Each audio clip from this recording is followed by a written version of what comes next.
Hi, HRN listeners. We're celebrating our 15th anniversary, and we have a really fun campaign and an ask for you. This 15th anniversary tour is aiming to bring you closer to unique food and music experiences in some of the most exciting cities in America. All the while, we're raising funds to support our work empowering the next generation of food systems storytellers through our fellowship programs. Here's how it works. Donate to HRN and be entered into a raffle in the city of your choice to win a dinner for two at a noteworthy restaurant and tickets for two to a concert at a prominent local venue. We have incredible partners in New York, Los Angeles, Philadelphia, Nashville, Las Vegas, Charleston, Asheville, and Ardmore, Pennsylvania, who have donated a meal for two and two tickets to a concert of the winner's choice. And all donations help fund our fellowship programs, where we're helping to build essential workforce readiness skills and food system storytelling skills. Check out heritageradionetwork.org/15 to donate and enter to win today. That's heritageradionetwork.org/15. Thank you. The James Beard Foundation is a nonprofit with the mission to celebrate, nurture, and honor chefs and other leaders, making America's food culture more delicious, diverse, and sustainable for everyone. And right now, it's working to respond to the dire situation the food and beverage community is in due to the COVID-19 pandemic. Restaurants, bars, and other independent food and beverage operations are often on the front lines of community revival. The majority of culinary community businesses have less than 500 employees, but collectively this industry generates $1 trillion a year, 60% of which is pumped back into their local business communities.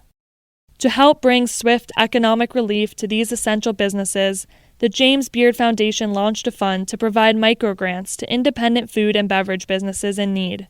You can donate at jamesbeard.org/relief.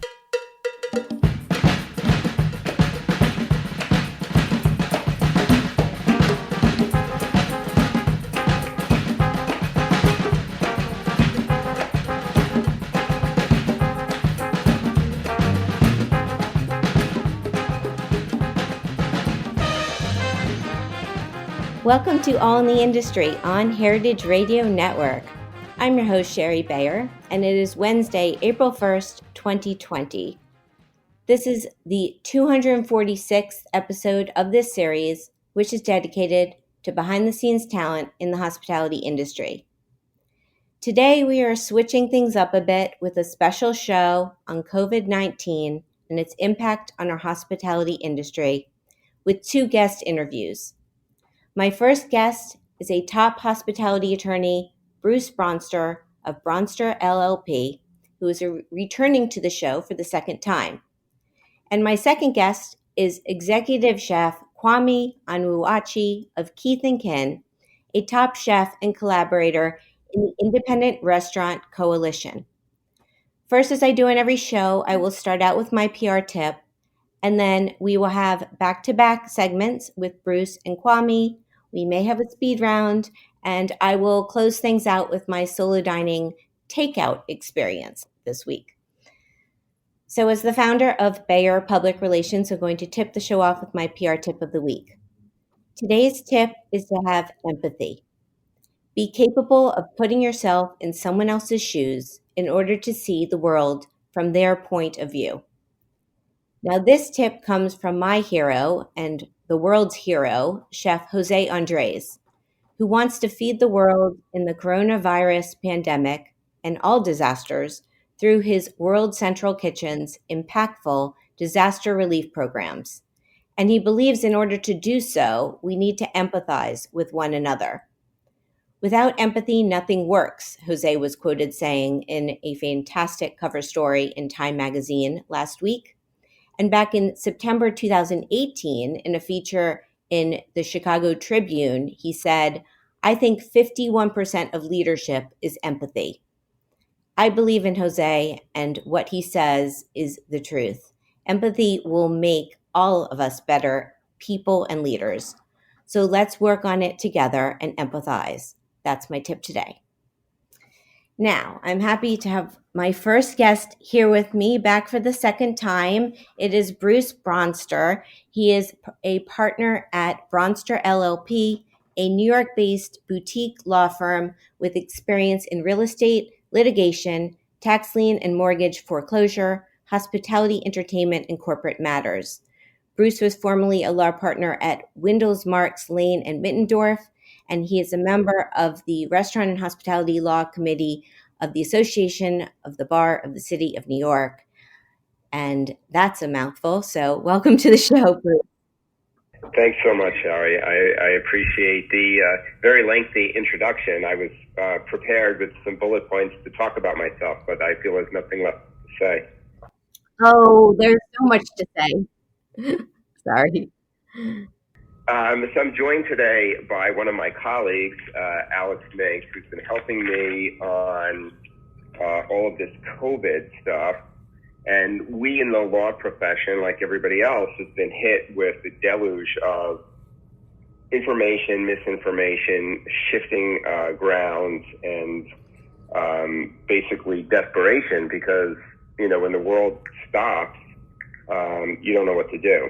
And I have a friend who, he put it really, really well. He said it's like 9/11, Katrina, and the 2008 meltdown all packed into one, but I think it's even worse because this is a global pandemic. And, obviously I don't want to go on. We all know about it, but, what I'm here to do is to talk a little bit about how it relates to the hospitality industry specifically. I've been practicing law for 20 odd years, and often there's government legislation that's been promulgated to help either, hard-hit industries or specific industries.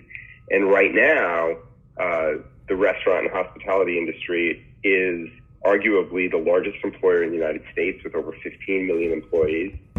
It's an industry where almost all of us have worked or experienced the industry, and it's something that's part of our daily lives and the daily fabric. And, I had one client who called me, about a week ago, whenever this all hit, and he said, I kept 4 people. I had to lay off 700 today. And, basically the world stopped. And there are a couple of programs that I want to talk about that have, impacted our industry. And in New York City, there are small loans that are available. I think they're up to $75,000, but that's not really the principal savior for now. What the biggest and best help is the CARES Act. And I kind of wanted to talk a little bit about, what it means for all of us. I have a law firm. I have close to 40 employees, and I'm trying to stay in business. I'm trying to not lay off lawyers because, the courts are closed. We can't get together, and business is basically stopped. So I'm facing the same problem that restaurants are facing. The way the CARES Act works is, and I'll just go over some kind of general points because there's a lot of specific details that go way too deep for the purposes of this discussion. But the Act makes loans available to business with fewer than 500 employees that have been in operation since February 15th, 2020. And, when I give you these general rules, there's always deviations and variations. The way they aggregate the 500 employees, I can get into a separate conversation, but these are the general rules. The businesses can apply for a maximum equal to the lesser of $10 million or 2.5 times the average monthly payroll cost for 2019. Okay? And the remarkable part of this program is that for the most part, these loans may be forgiven by the government or carried at a low interest rate. So, actually, it's a low or no interest. This is 4%, yeah. So, the way it works is you have to file an application, and the application is done with your lender.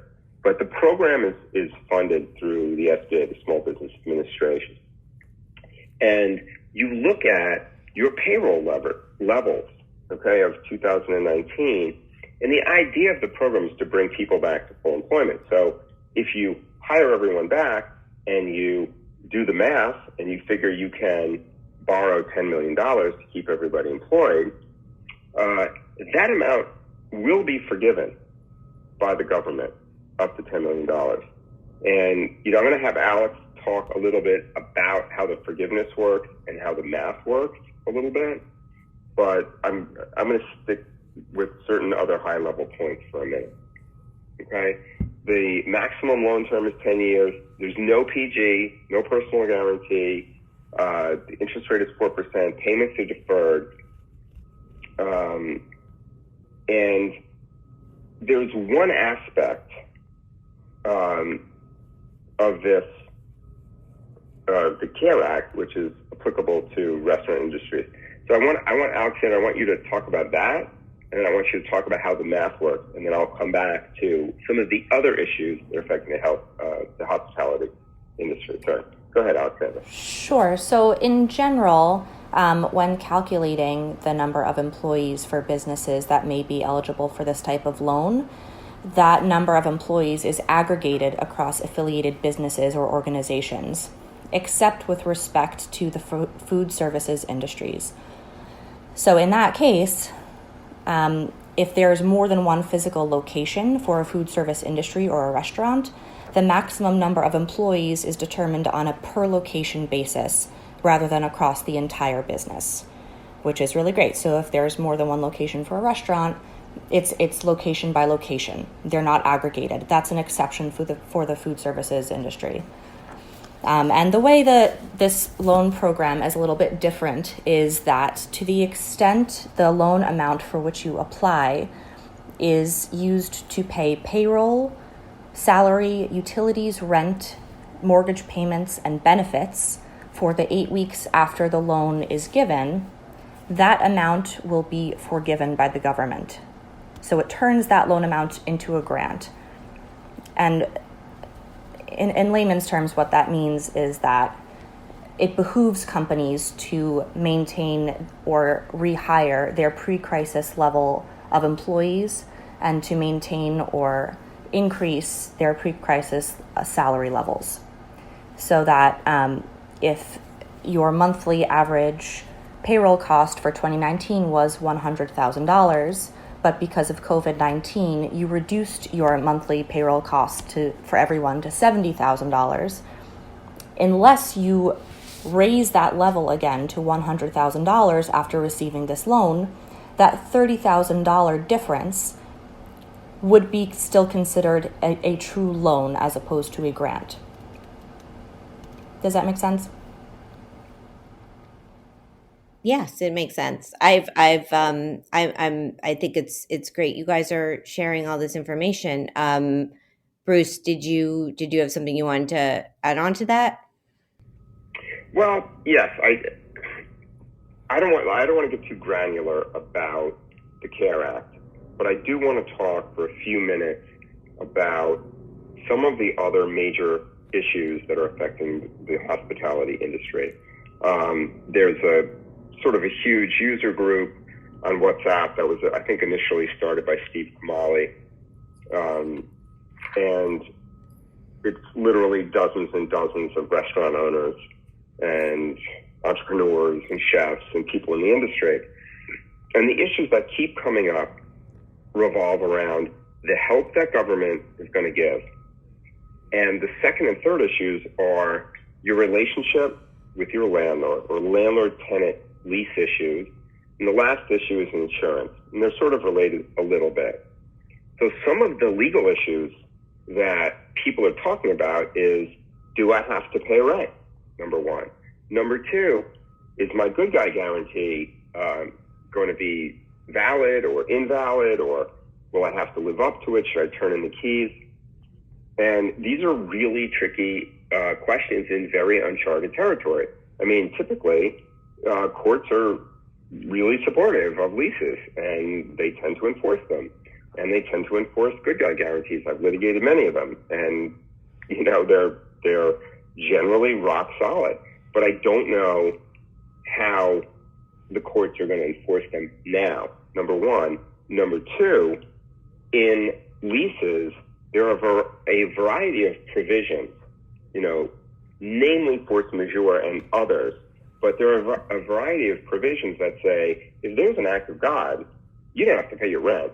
An act of God that prevents you from basically using the space if the place burns down or if there's a tornado and it's wiped out.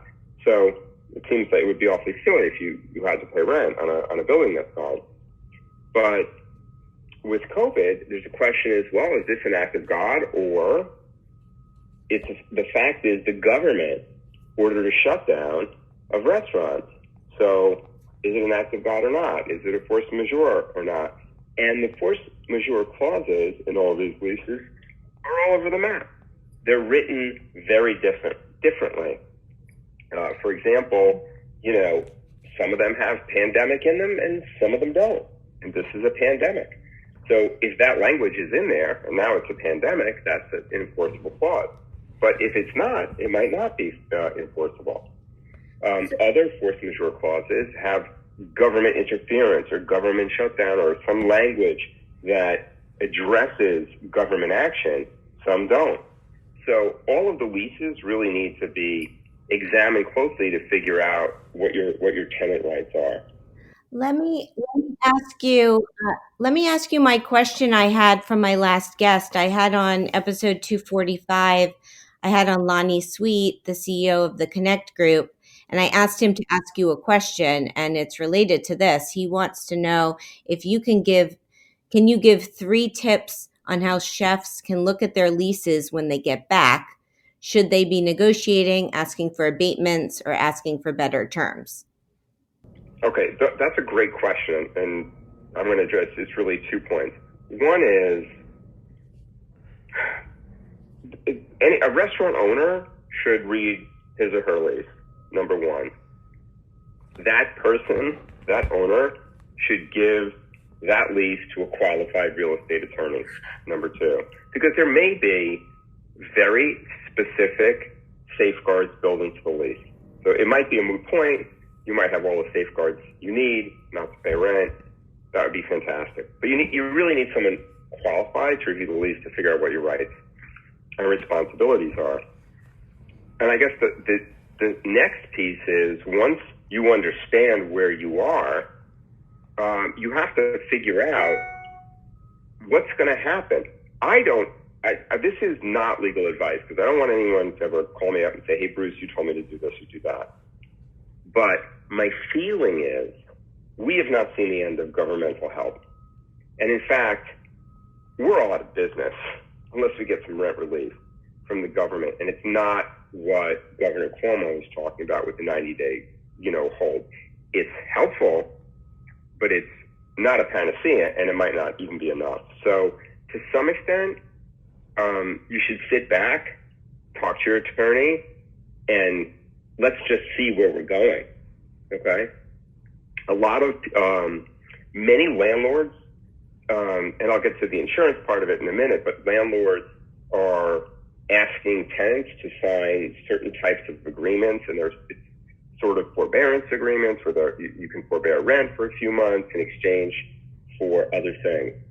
So one of my clients, one of the major landlords in New York, is reaching out to their good clients and say, hey, don't pay your rent for 3 or 4 months and we'll extend your lease for 3 or 4 months.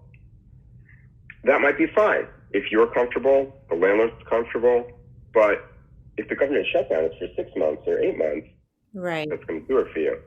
However, like I said, I don't believe that we've reached the end of government help, and I think we need the government help. So I think you're going to get more relief. Well, that's good. So we have a couple more minutes. You wanted to talk about insurance? I do. I think, again, when I was advising many restaurant clients, both in this gigantic chat and, in the dozens of calls that I fielded, there are sort of 4 constituent groups around a restaurant. It's the restaurant is a tenant, the landlord is a landlord, the bank is the bank, which may, hold a mortgage on the building, and you have the insurance company. And there's a lot of interplay between and among these groups. There's, again, as I was talking about with lease provisions, in terms of the insurance companies, there's something called business interruption insurance. And many companies have it. Many insurance companies have kind of gotten ahead of the curve and sent out letters saying, we're not honoring business interruption insurance. We don't feel that this pandemic falls into the parameters of the business insurance clauses that we have. And in fact, there's litigation out there already that's begun suing insurance companies. I think that is critically important for restaurants to put their insurance companies on notice through a qualified insurance attorney, not their broker, or maybe with the broker, but not strictly their broker, is to have a qualified insurance attorney review the insurance policies and put in a claim that's written in a way legally to put the tenant in the best position to get the insurance. Because I think that legislation, again, I think it's just going to inundate and overwhelm the courts. And if I was the federal government, I would say the government will backstop all business interruption insurance policies, because that way the businesses will get paid. They'll get paid with all the due diligence and contractual arrangements they have with their insurance companies. But again, we're premature. We haven't seen class action suits wind their way through the courts. The courts are closed. They can't even file a lawsuit in New York Supreme. So I do think that basically sitting back and learning about your rights vis-a-vis your banking relationships and loans you might have, your landlord-tenant relationships, and your relationships with your insurance and your insurance policy. That's my general advice. Yeah, no, it's good. Thank you. It's really good. And it's, where can people, get more information, find you? Like, where do you advise people to go, to get more help? 'Cause this was a short interview where and it's changing every day too, as you know. So, I mean, in terms of me, literally, I'm the type of lawyer that works 24/7, and of course, I'm on my cell phone. I will literally give out my cell phone number to your audience, which is 646-886-2485, and I think Alexandra will give out hers as well. You go for it, Alexandra. Sure, that is 516-633-5572. And so we will field calls at any time. My law firm is Bronster, LLP, Bronster, LLP. My sister Marjorie Bronster has her own Bronster law firm, and she's in Hawaii, and she litigates all over the country. So she and I are both experts and have groups that are experts in these landlord-tenant type issues, these insurance type issues, and some of the more global litigation type issues. And I think that right now, the SBA has an excellent website. Your bank, your lender, who will help you file under the CARE Act, has both an online presence, and I don't know if they're doing chat, but I think they're doing phone in order to help you. So those are free services. By the way, my initial calls are free as well. If we get into it deeply, I have a very, very reduced fee because obviously we're all suffering together. But those are some of the resources that I can let you be aware of now. No, it's great. Thank you so much. Thank you, Alexandra, for joining us too. I mean, it's a really, saying it's a tough time doesn't do it justice. But we are all in this together, and it's really great to get information and know that you're there to support people on these legal issues, because it can be confusing, and it is confusing. So, but you helped make it much more clear, and I hope we see the this, we all look for the light at the end of the tunnel, and we'll get through this. So thank you, Bruce, and thank you, Alexandra. Our pleasure, Sherry. I will talk to you again soon. All right, thank you, Sherry. I wish it was under better circumstances, but always a pleasure.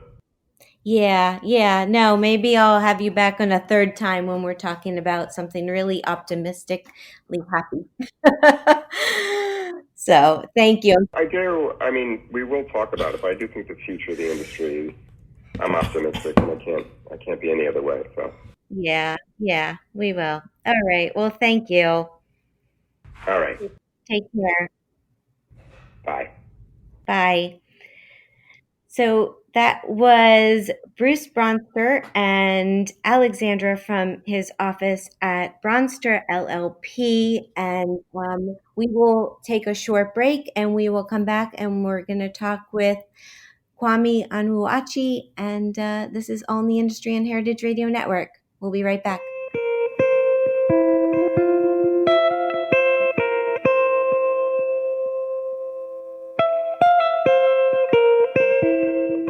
During this time, it's more important than ever to support our friends and neighbors in the restaurant industry.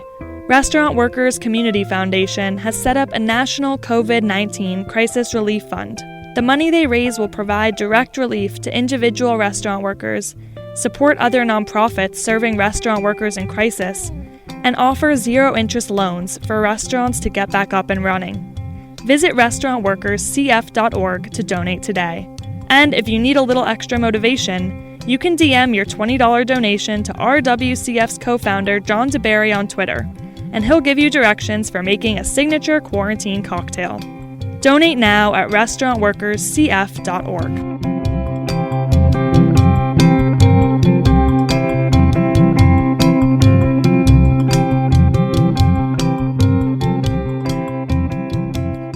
Welcome back to All in the Industry on Heritage Radio Network. I'm Sherry Bayer. My second guest today for this special episode is Kwame Onwuachi. He is the executive chef at Keith & Kin in Washington, D.C., and a collaborator with the Independent Restaurant Coalition. Kwame, I'm going to give a little brief bio on him, as I always do. So Kwame, who was born on Long Island and raised in New York City, Nigeria, and Louisiana, was first exposed to cooking by his mother, and he took that spark of passion and turned it into a career. He trained at the Culinary Institute of America and has opened 5 restaurants before turning 30.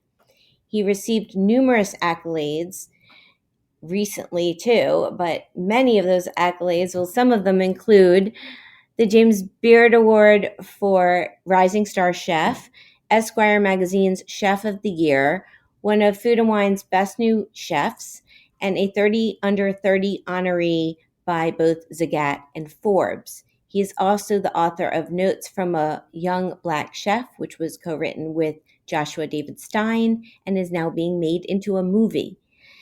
As a collaborator with the Independent Restaurant Coalition, he is now campaigning among an esteemed group of chefs and restaurateurs to save restaurants. So welcome to the show. Hey, thank you for having me. Thank you for joining me. I wish it was under better circumstances, but it's great to hear your voice and to connect. And I really want to hear about all the amazing efforts that you guys are putting forth on behalf of the Independent Restaurant Coalition. I think before we get into that, it would be great to start out a bit with your background, just in becoming a chef, and just take us through your career a little bit. I know that we need a longer show for that, but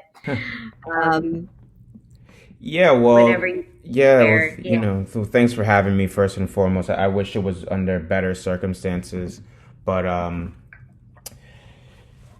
these are rough times, and we're doing everything that we can to get through it together.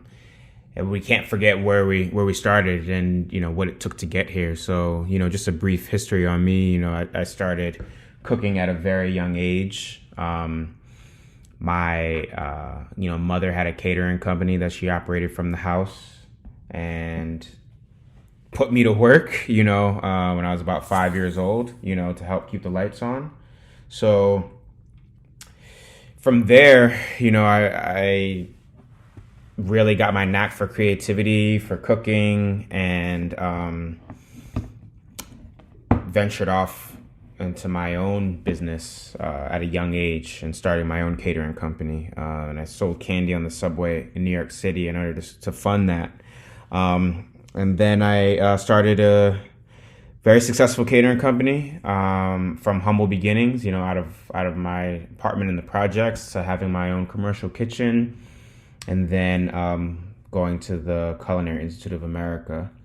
And from there, going to work at some fine dining restaurants and then opening my own restaurant, that one closing, small little restaurant. And then I opened Kith and Kin as well as a couple fast casual restaurants. So yeah, it's been a long journey.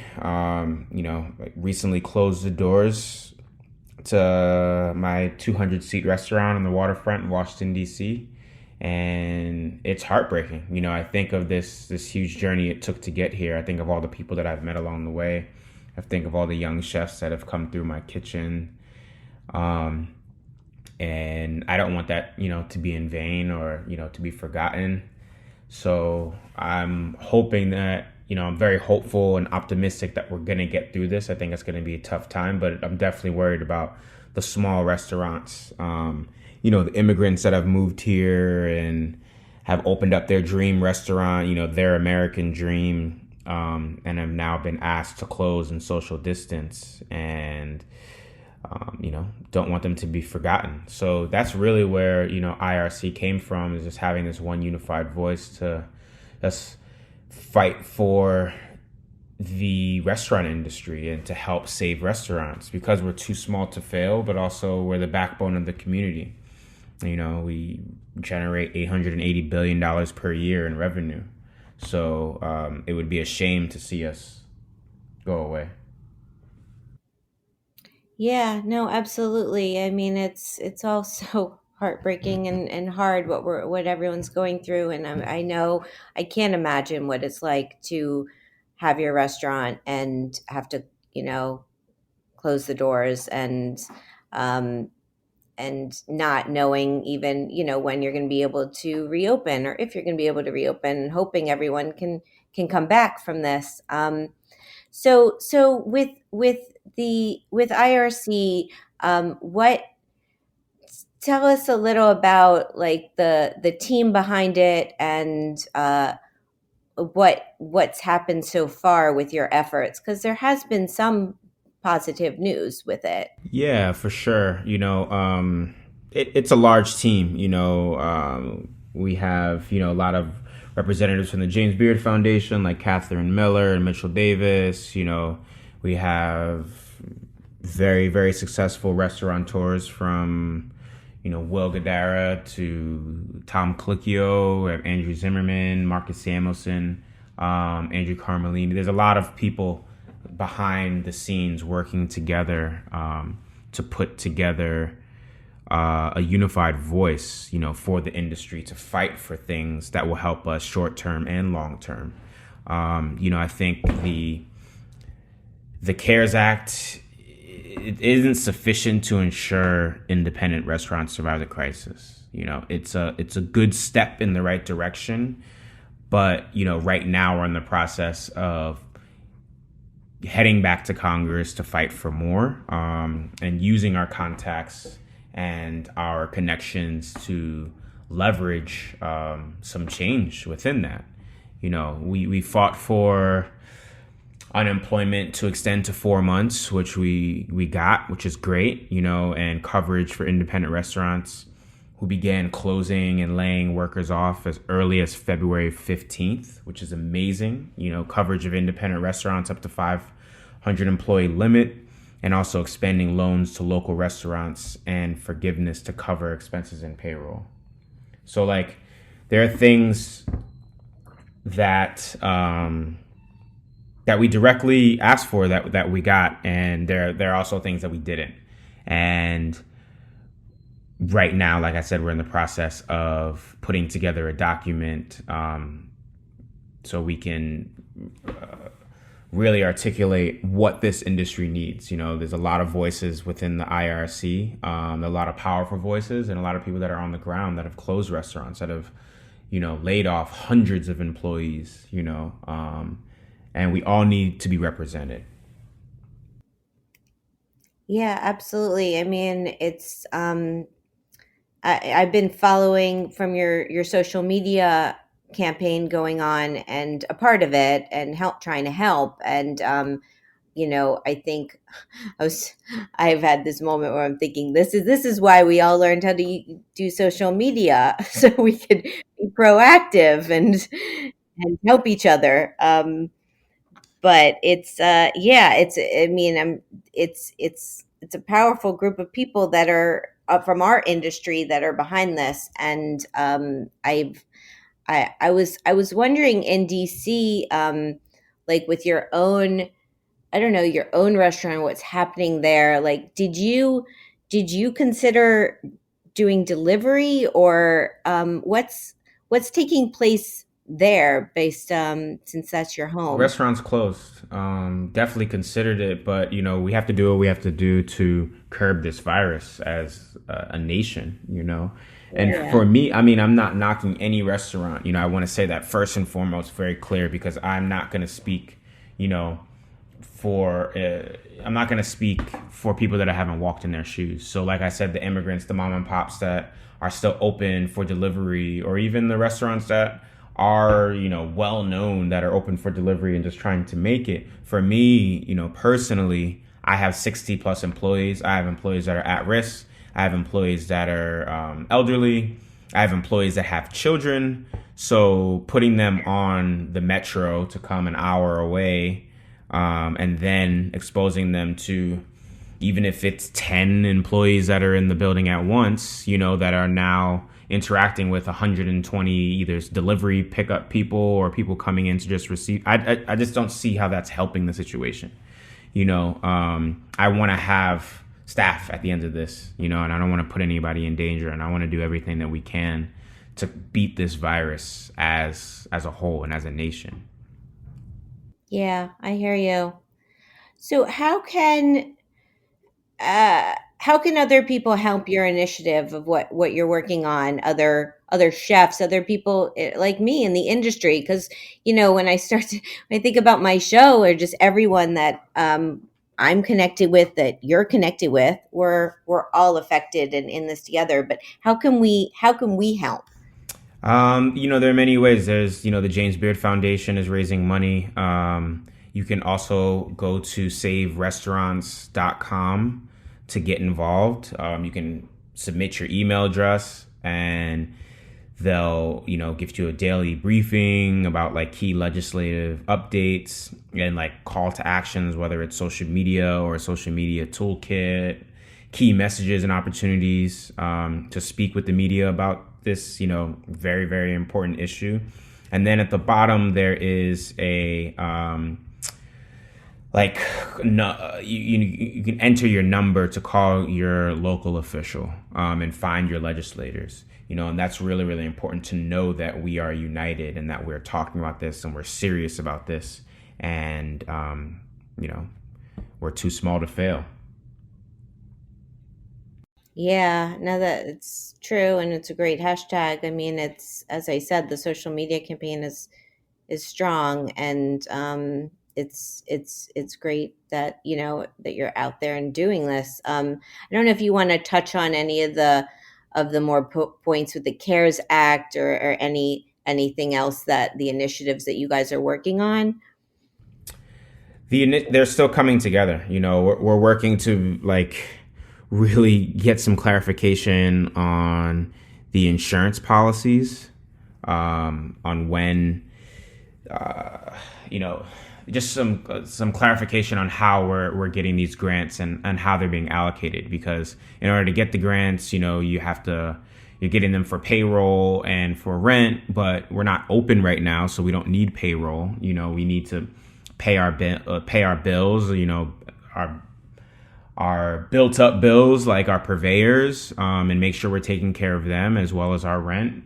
But it within the fine print, it says that you need to hire back 90% of your employees, until the government says we can open back up, then we can't hire 90% of our employees. So there's things in there that we need clarification, and we're also still accumulating a bunch of requests and edits to this letter that we're putting together to send to Congress. So there's a lot to work on, and there's a lot of work to do, but we have feet on the ground, and we're just pushing, every single day. Yeah, well, knowing you and knowing chefs, I mean, it's just, it's a strong industry, and people are hard workers and work hard. And I think, having the collection of voices together and the unity is so important. And it just seems, well, it didn't seem, it did, it came together all very quickly, and almost seemed like kind of seamlessly how your group formed and some other initiatives, because I think we all want to help. We all want to, save our industry. Yeah. I mean, the more we unite as a community, the more power we'll have. And we're more similar than we are different. And we're finding that out more than ever. This industry is the backbone of our nation. And we can't let any restaurant fail. I want to see all of us come back strong. So, that's why I'm proud to be a part of this coalition. And I am optimistic that we'll get through this, and we'll be more united at the end of it. Yeah, no, it's true. I think, what they say, tragedy doesn't unite people or brings people closer. And I want to come back to DC and dine at your restaurant again. And have your food. I want to cook in my restaurant. Company. Yeah. Yeah. So, we'll get through this. It'll be tough. It's tough, but we will. I thought just to add a little light into my show, we could play my speed round game if you're up for it. Yeah, definitely. All right, cool. So what this is I'm going to name two or more things and give you a choice, and you get to pick your preference, such as chocolate or vanilla. Okay. Okay, so here we go. Eat in or eat out? Right now, eat out. Yeah, I hear you. Yeah, fucking meal. Wine, beer, cocktail, or mocktail, or even champagne? Cocktail. Tasting menu or a la carte? A la carte. Small plates or large plates? Small plates. Communal table or chef's counter? Communal table. Tipping or all-inclusive charge? Man. All-inclusive charge. Okay. How about chicken, cheesesteak, or confit chicken wings? I'm picking these off the menu that I know. I think you've closed, right? I did. Well, I just ordered a cheesesteak, and it just arrived on Postmates, so I'm gonna go with cheesesteak. Okay, sounds good. Mm-hmm. How about competing on TV or writing a memoir? Writing a memoir. Yeah, your memoir is amazing, and I have been reading it. So Thank it's really, yeah, it's a great read. Everyone should get it. Notes from a Young Black Chef. Thank you. You're welcome. Two more: cheese plate or dessert. Cheese plate. Definitely. Last one, cheese plate, definitely.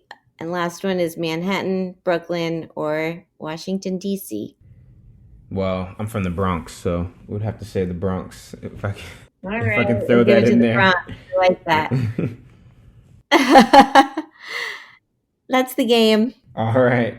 That was fun. That was fun. Yeah, well, as I said, at the beginning of the show, it's really just it's great to connect with you and hear your voice, and I'm, you know, I just want to say you're doing an incredible job, and I think I'm noticing, and everyone's noticing the work you guys are putting in. So keep it up, and I will give your information at the end of the show. But if you want to give any more information, I'm happy to share it more with our guests. All right. Well, thank you. Oh, you're welcome. Thanks for having me on. I will talk to you soon. Thank you for joining Of me. course. And if you need anything, you know where to find me. Okay. Sounds good. All right. All right. Thanks, Kwame. You're Take welcome. care. Take care. Bye. And we're going to take one more break and we will come back and I will have my solo dining experience. So stay with us. This is All in the Industry on Heritage Radio Network.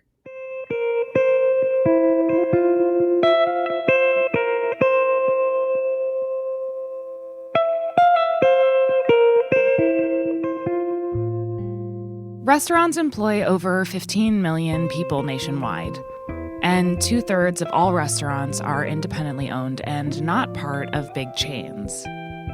Yet, currently, these small businesses are not represented in government relief negotiations. ROAR is working to change that by fighting for relief opportunities for all restaurants. ROAR is advocating for an 8-point plan in New York State that will allow restaurants to reopen and rehire when the time comes. Dozens of industry leaders have signed onto this plan, like Namwa Tea Parlor, Field Trip, Momofuku, and many more of your favorites. You can join them at change.org by searching for ROAR, Relief Opportunities for All Restaurants.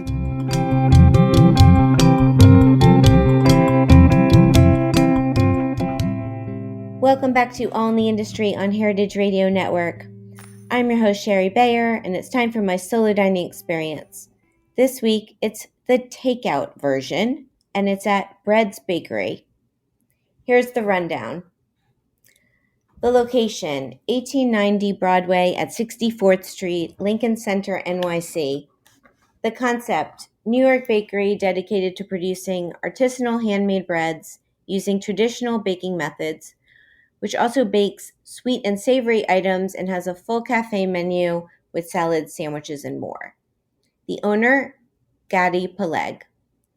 So why did I do takeout? Well, because I've been staying home, but I needed to get out and get some fresh air and was feeling I could use some fresh bread and treats, and I wanted to support a business that supported me. So my experience was I think 2 nights ago. I ordered from Bread's Bakery through their website. About 10 minutes after my order went through, and it was very easy. Their system was very easy to use. But 10 minutes later, a Bread's employee called me and just told me they were out of a couple things. They didn't have, so I said it was fine. I didn't end up getting anything else. I just stuck with what they had. And they were closing at 7, so I went over there sometime around 6:30. I picked up my to-go order, and it was the storefront was empty, but the 2 employees there were there, and they warmly greeted me, and they had my order ready to go. So it was pretty easy pickup.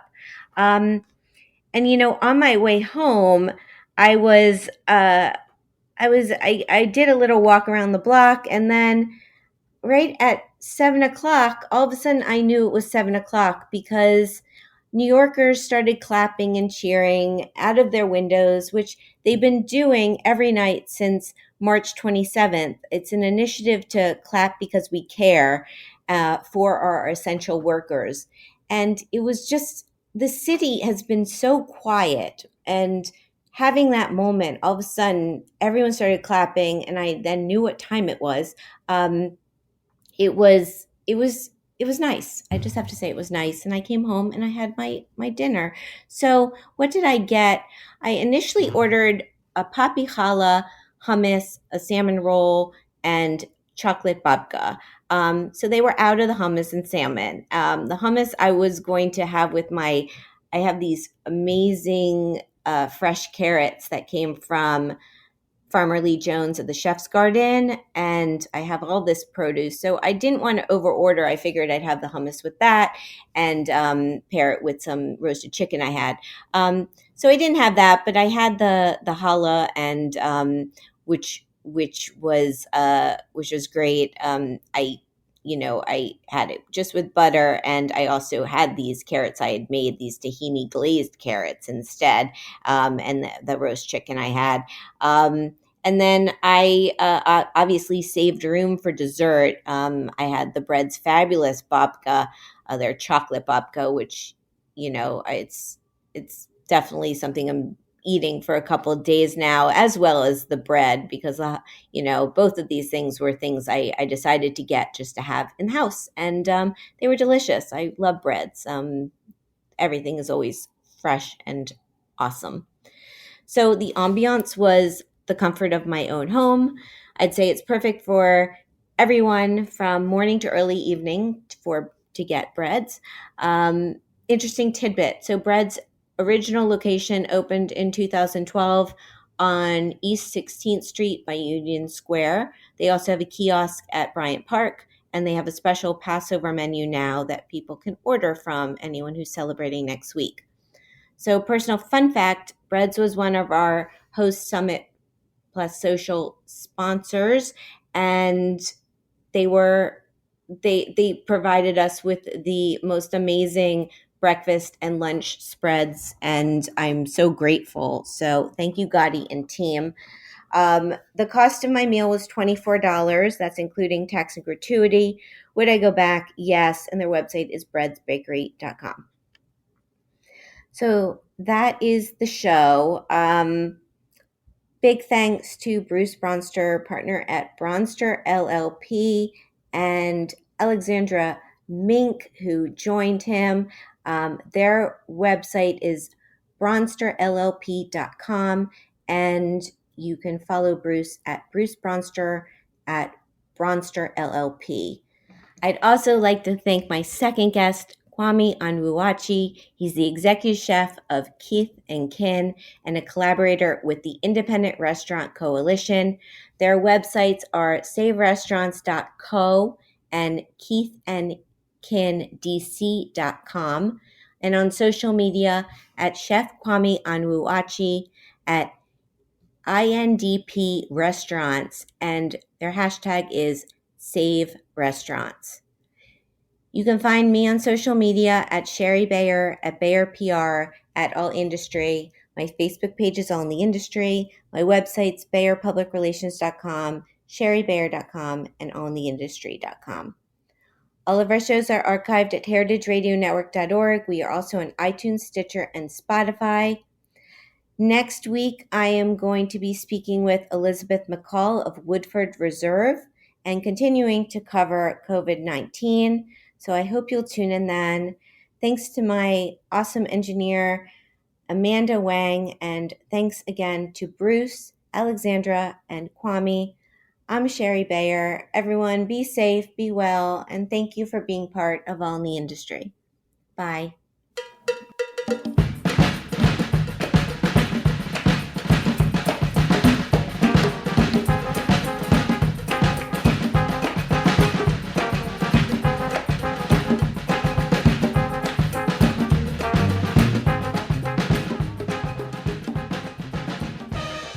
All in the Industry is powered by Simplecast. I'm Sherry Bayer, and you're listening to Heritage Radio Network, a member-supported podcast network broadcasting over 35 weekly shows live from Bushwick, Brooklyn. This year, HRN is celebrating 10 years of food radio. For the past decade, we've been taking you behind the scenes of farms, restaurants, breweries, school cafeterias, and more.